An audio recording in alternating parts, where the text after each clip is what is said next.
That was Ketchup, not blood, in case you were confused or worried.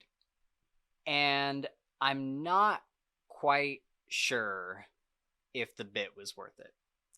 Because now, not only do I have to clean my spare change, but also my desk. So, I hope you're happy. Well, now that I have your attention, let's do this thing. So, I know most of you are probably currently reading Sanderson's Secret Project number 2, and we'll have a video for that as well. Don't worry, but one of our booktube friends, Cam Wolfe, has just released his first book in the Sabre's Noctum series called Blood for Coins, and I was lucky enough to get an early audiobook review copy. He told us about this series when he came on our podcast last year, and I was immediately interested. I typically have mixed feelings about booktuber books. I don't really know why, but I never expect them to be good, and maybe that's a really hot take, I'm not sure, but I definitely need to turn that bias around after this. As soon as Cam explained what this series was, I just kind of knew that it would be right up my alley. And you can go check out that episode if you'd like, I'll link it below. But basically, he was saying that he wanted to write an episodic fantasy series that is a mix somewhere between The Witcher and Supernatural, that are short installments similar to the sci-fi and fantasy stories that used to be published in magazines back in the day and are released closer together than your typical fantasy series. He also talks specifics about the world and how the main story would start, which I guess I'll just go into now.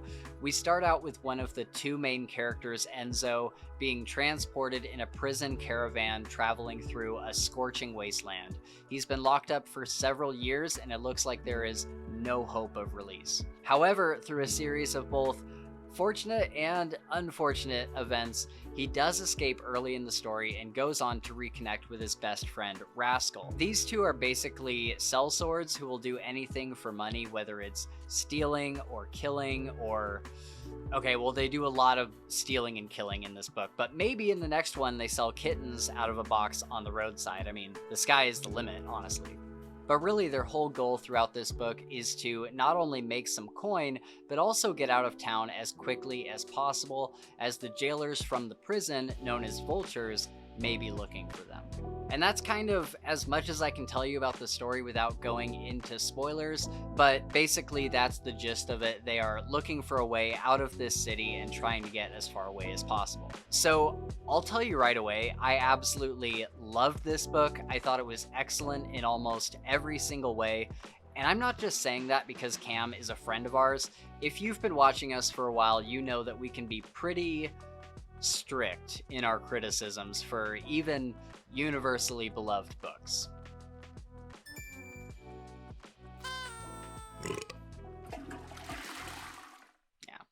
But yeah, I think it was incredibly fast-paced. It felt like there was always something happening, and I think that's in part due to the short nature of the book.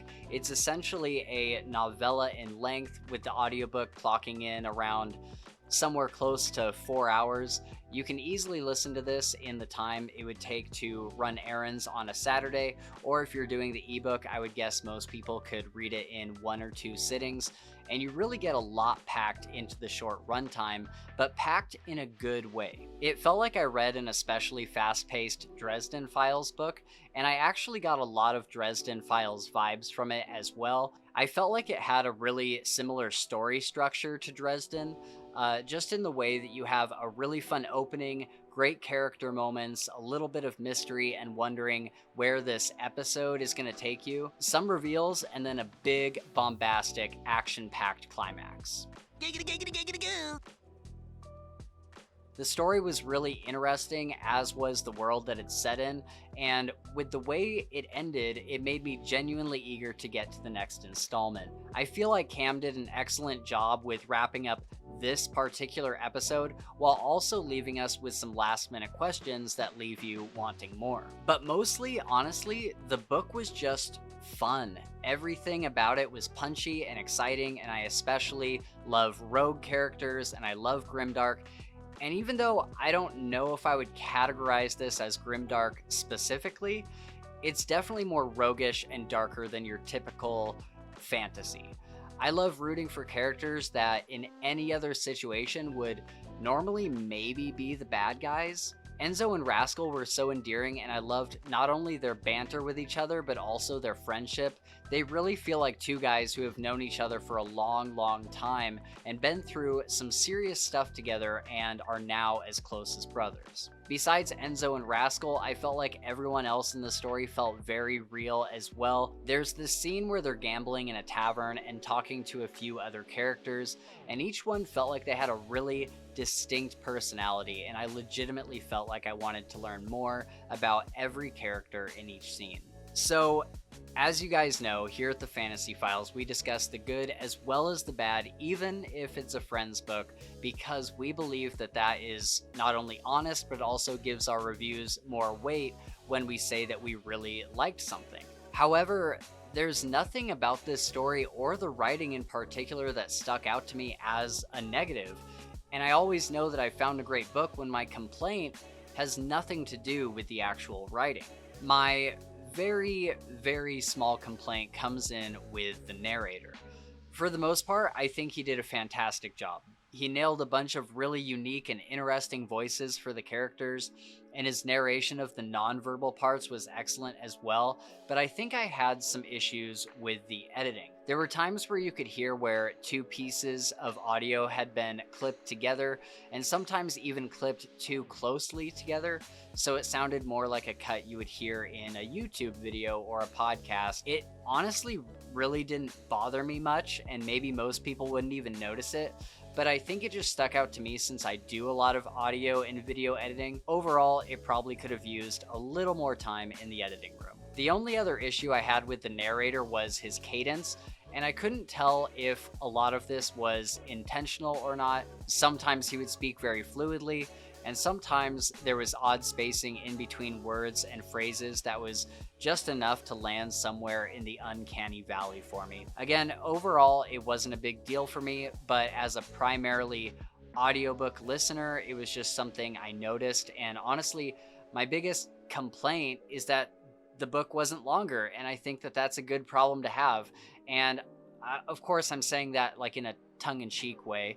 I think that it's awesome to have shorter episodic fantasy, and I really like and support this idea of having shorter stories that come out more frequently, because then you get more storylines that may be shorter but are also just as fleshed out as anything I would read in a Dresden Files book, and you may not have to wait as long to get the next one. So sorry, that was a bit of a tangent, but to wrap up here, I absolutely loved this book. It's probably the easiest recommend I've made so far this year. I think literally anyone who enjoys fantasy would like this book, particularly if you enjoy the Dresden Files, because even though it has a very different setting and characters, I think you'll feel at home with the story structure and the pacing, and if you like kind of Wild West or steampunk-ish fantasy, I think you'll find a lot to love here as well. And I haven't read the Witcher books, but I know that Cam made that comparison, so I'm sure those of you who enjoyed that will also like this. But that's going to wrap us up for today. I'll have links to Blood for Coins down in the description